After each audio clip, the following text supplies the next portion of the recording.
All right, Matthew chapter 6. Man, we are just wandering through some truth.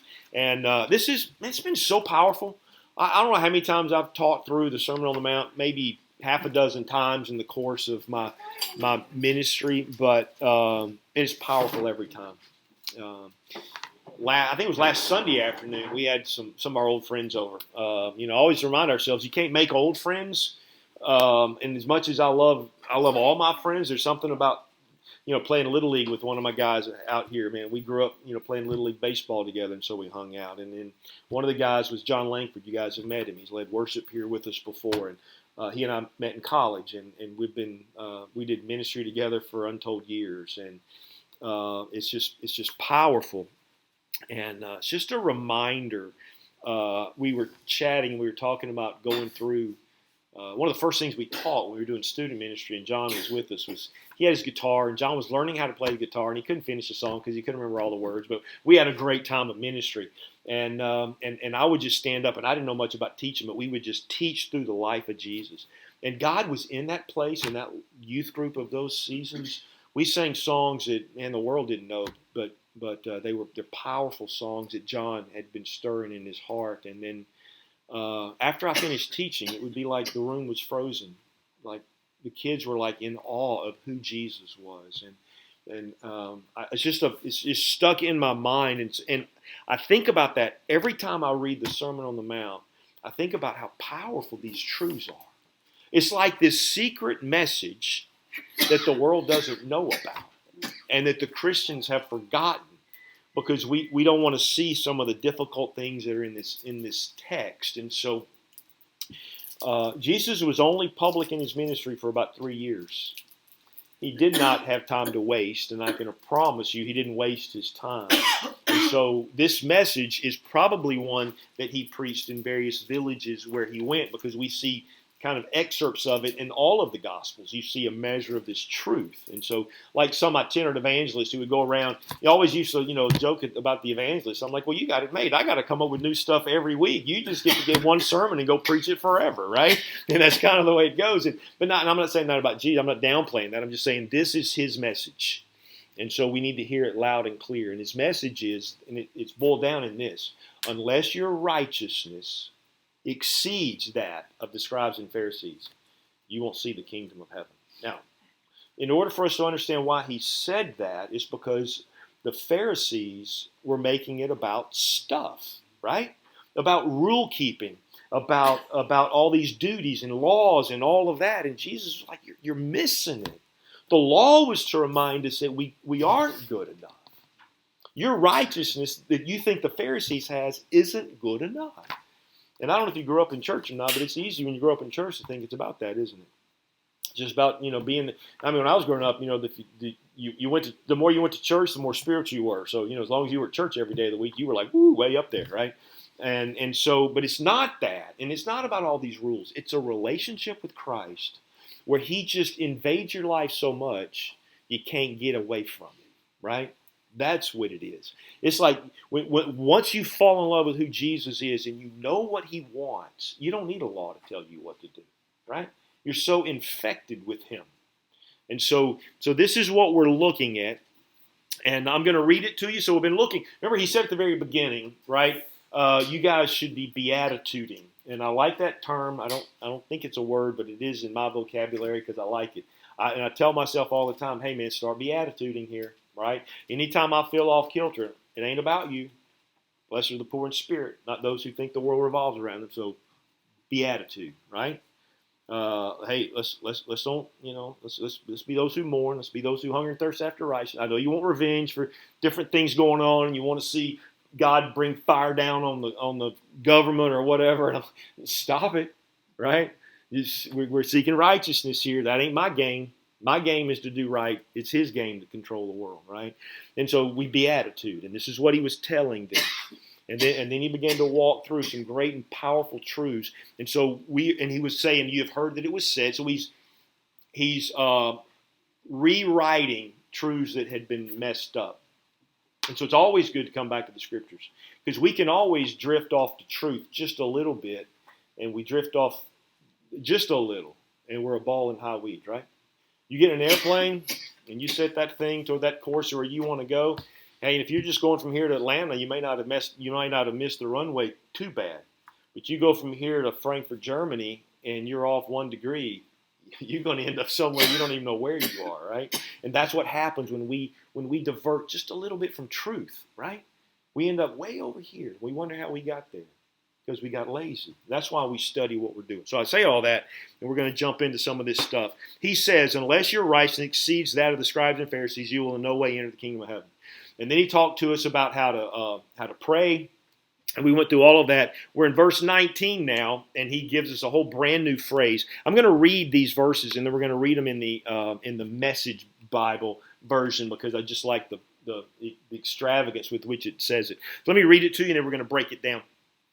Do not store up for yourselves treasures on earth, where moth and rust destroy, and where thieves break in and steal. But store up for yourselves treasures in heaven, where neither moth nor rust destroys, and where thieves do not break in or steal. For where your treasure is, there your heart will be also. The eye is the lamp of the body. So then if your eye is clear, your whole body will be full of light.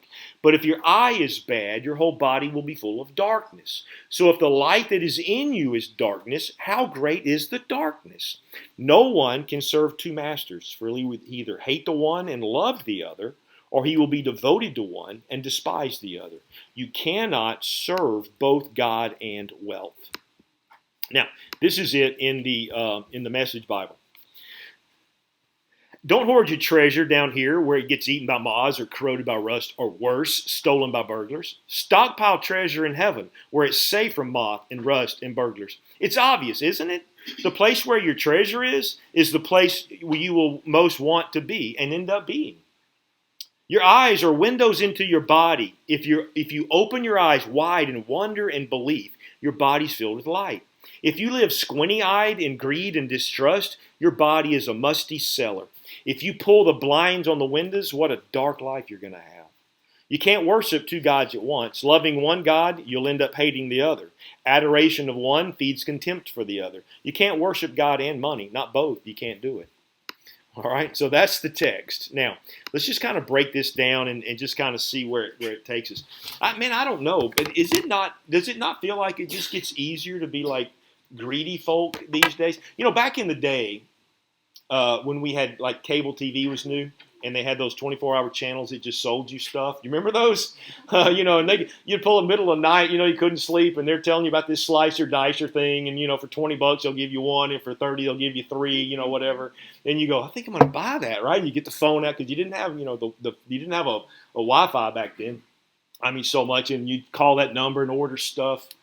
Yeah, it's easy, right? All of a sudden you see stuff that you need. You know what's worse now is Amazon. And if you're a member of Amazon Prime, it's one click. It's just, and it's going to be at your door tomorrow. We have an Amazon distribution center in Birmingham now, and it's almost the same. I can order it, and it will be here today, some of the things. I've been ordering a lot of books recently, and of course, Amy's fussing at me again probably because I used to spend money. If it was a choice between diapers or books, I was buying books. And she would have to steal the money in order to provide for the kids. Because, when you're a young pastor, you just grow and you want to learn as much as you can. And I'm still in that learning mode, man. I'm still just, trying to get everything I can. And it's so easy to buy a book. And if we're not careful, it's like you need everything, right? And this is where our world is. We are consumed with stuff. If you go to Aldi over in Crestline, and sometimes I'll head that way home to get some stuff for her, the Amazon store is right there. It looks like it's this huge monstrous warehouse and all these little gray vans, you can just see them. They roll in and then they roll out and they're just churning out material and taking it everywhere in the city. Literally you can stand at that light and see maybe 10 of those vans filled with junk that people think they need, and it's off on its journey, And so you think, we do like stuff. It would be undeniable to go, no, I'm just kind of I just like a little. No, I like a lot. I don't know. I'm just honest. I like stuff. And I'm not saying it's good. I'm just saying it's where we are. And this whole thing is, he's saying, hey, can we take it? This is what I love about Jesus. Hey, can we have a conversation? Let's talk about your stuff. Let's talk about what you think is important. And this is where he is. And so money reveals where our heart is, doesn't it? I mean, it's pretty easy to do that. You just follow people who won the lottery and see what happens, right? I mean, all of a sudden they've blown that stuff. We watched a show the other day. Tammy and I did. It was about it's just about money. It's a great little documentary on Netflix. And one of the guys on there was a Florida Gator who had gone professional, made it big, and then got cut. And so he's panicked because he had like $3-4 million, and in a matter of 2 years he had $200,000 left. And so the guy's going through and say, "Well, what'd you spend it on?" "Well, I got this ring." "How much you spend on that?" "Oh, $60,000. "Well, how about that watch?" And all of a sudden you start seeing this, and he's embarrassed. He's like, "I just need to figure out what to do with this 280 to kind of grow my life again." And so it's all about investing and how to do that. But the thought, I'm like, that's probably not different than most of us.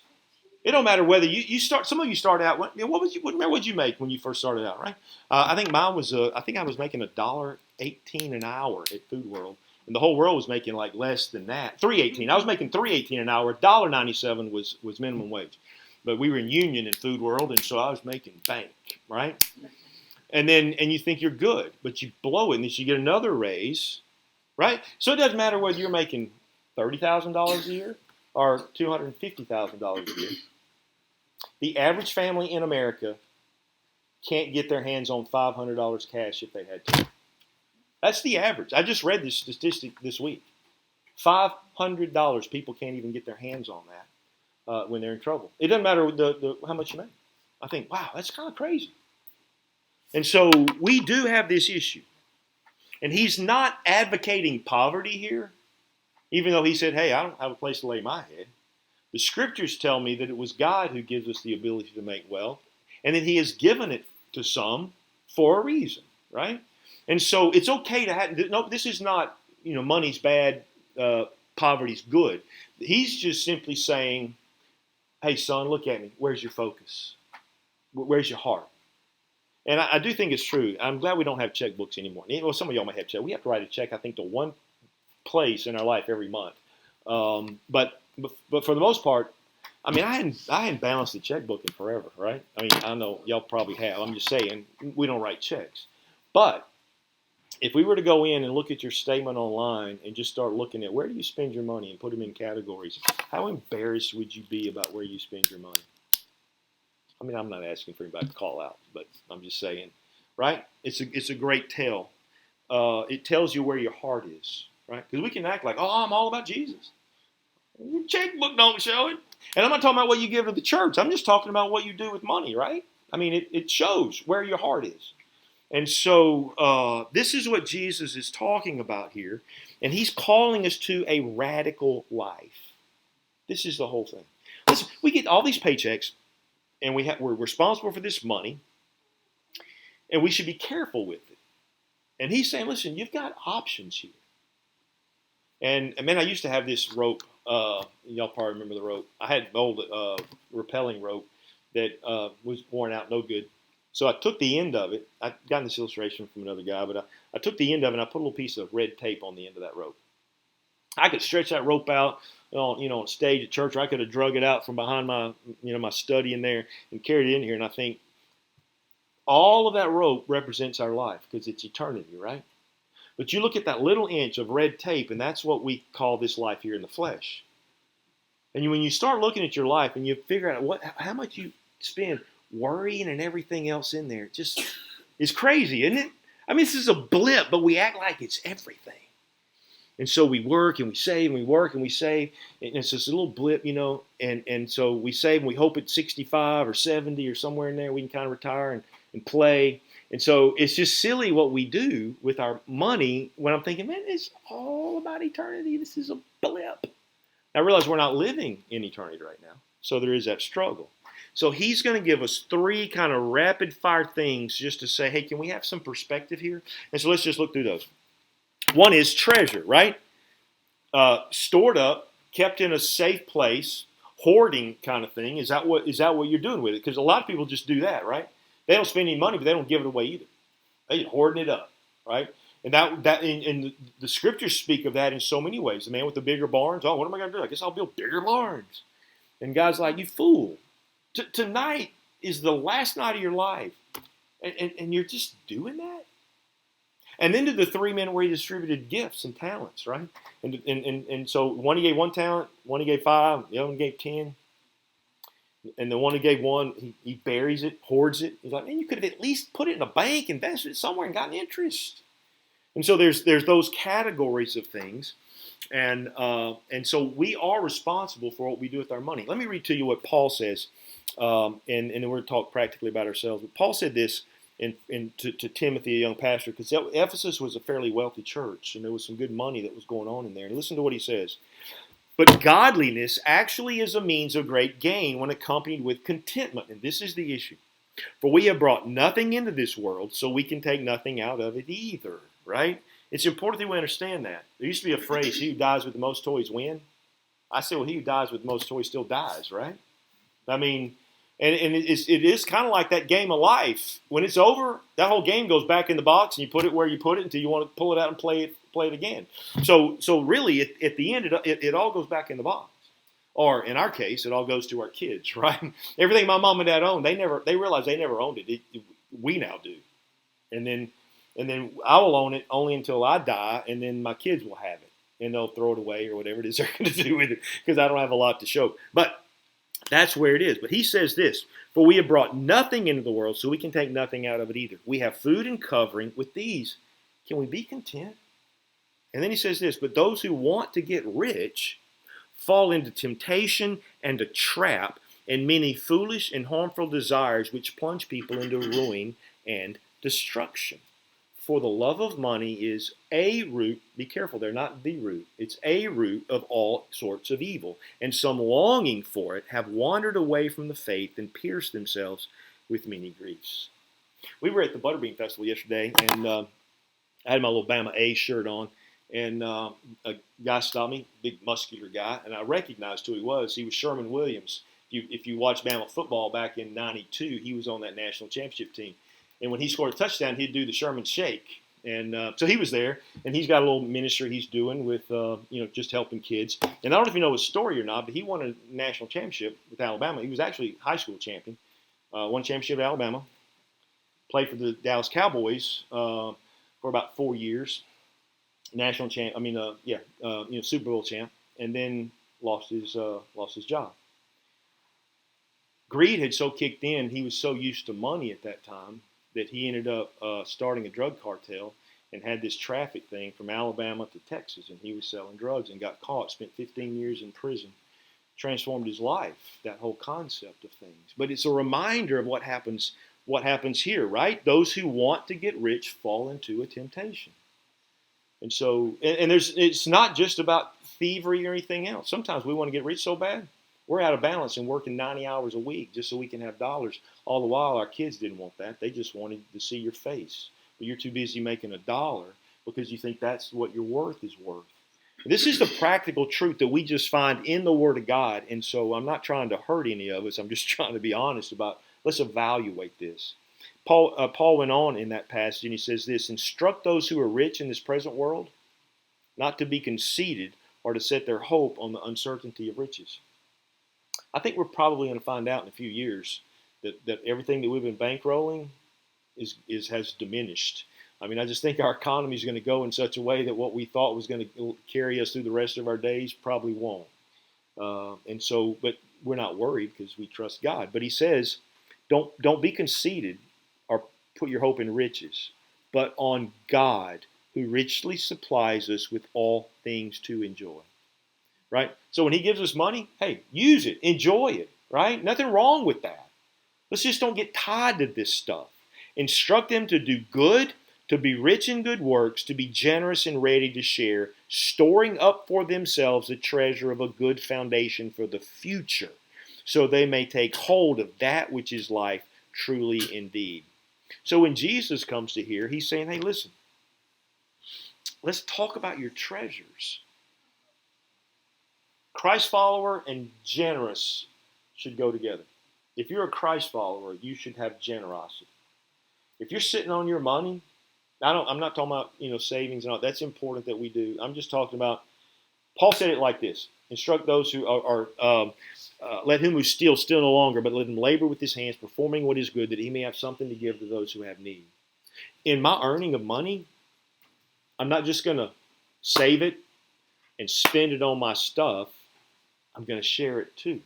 This is a crucial piece of what it means to walk on this planet as a Christ follower, that we are his agents, and we always have money in our pockets just to take care of those who can't take care of themselves. And if we're not doing that, our treasure's not where it belongs.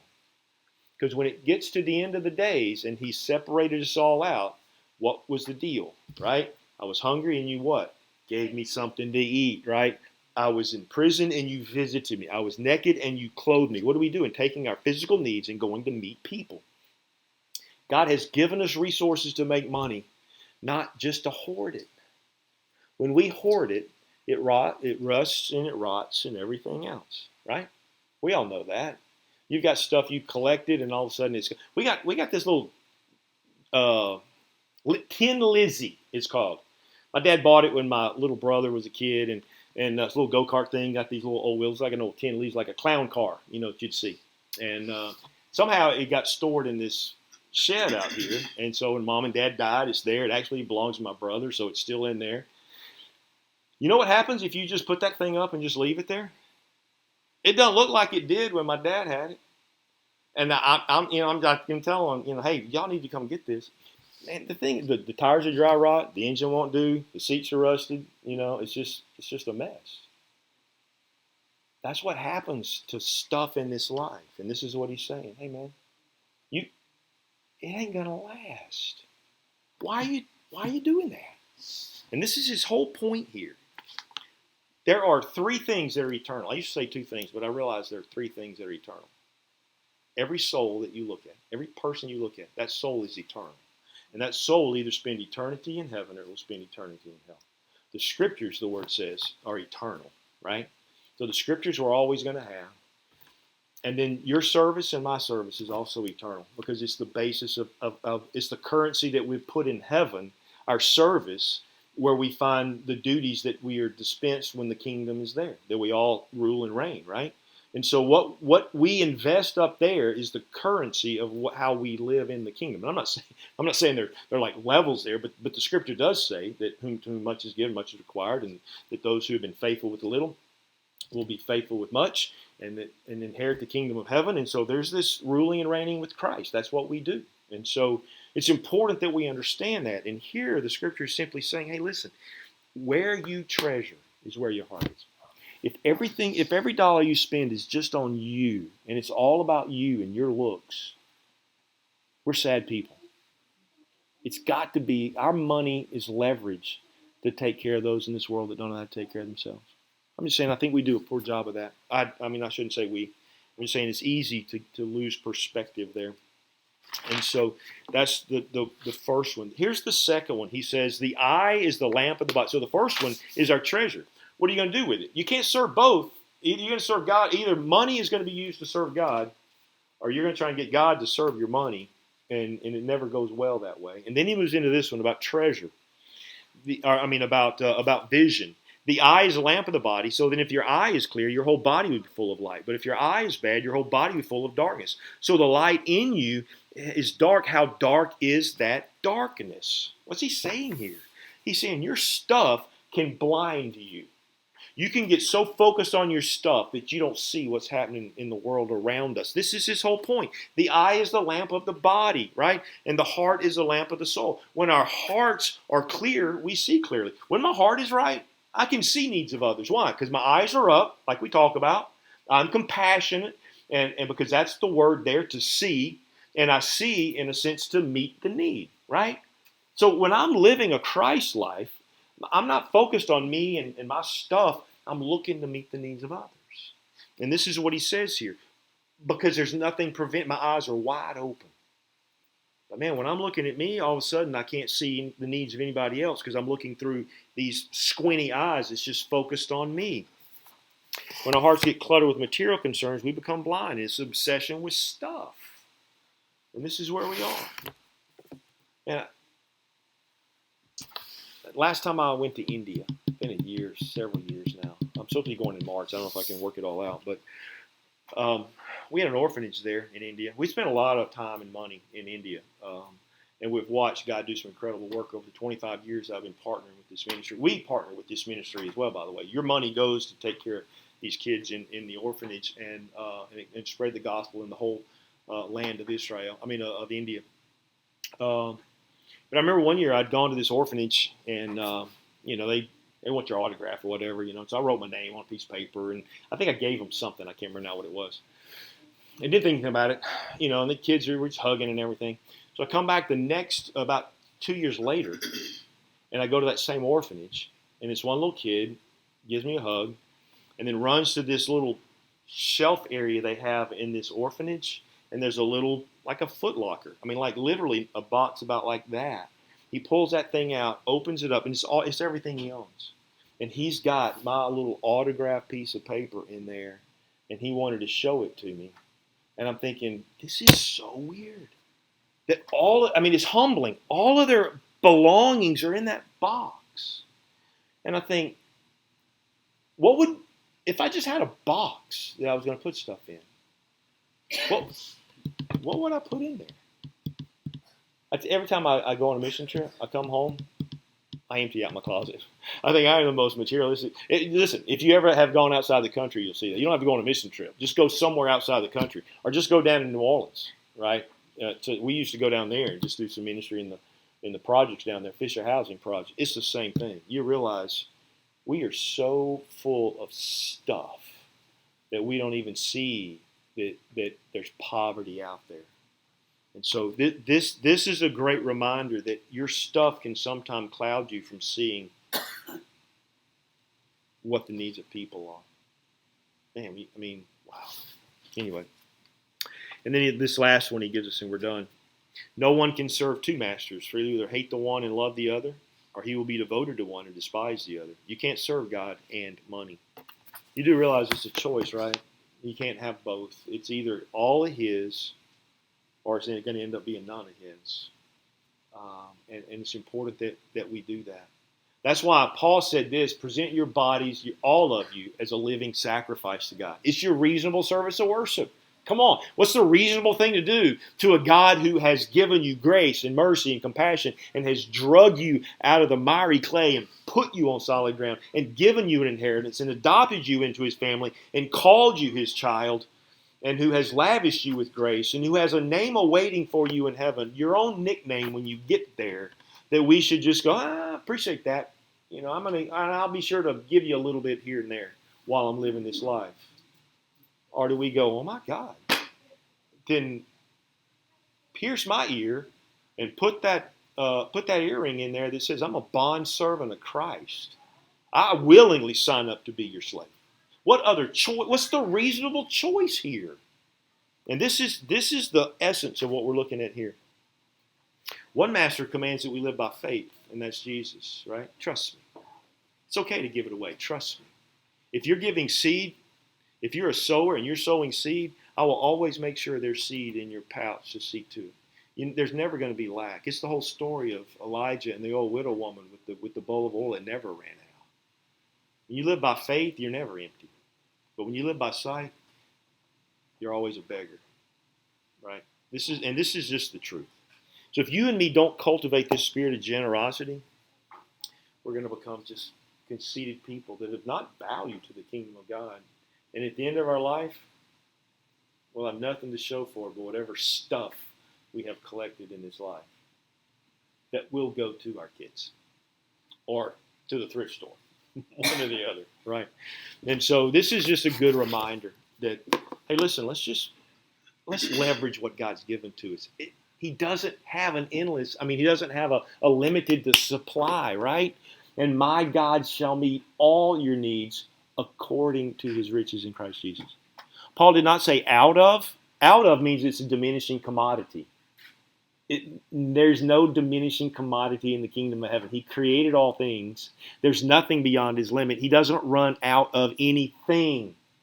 And so there's always more where that came from. Don't you love it when someone says that to you? Yeah, there's more where that came from.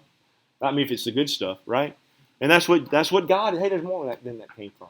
I don't have to hold on to my money because He's going to give me more. Give and it shall be given to you. Good, pressed down, running over. Right? That's how He does this thing. And so let's just do that. Man, I'm glad we get to talk about this. I need to hear this stuff. I got a great song. Man, if you ever knew Stephen Curtis Chapman and grew up listening to his songs, this is a great song.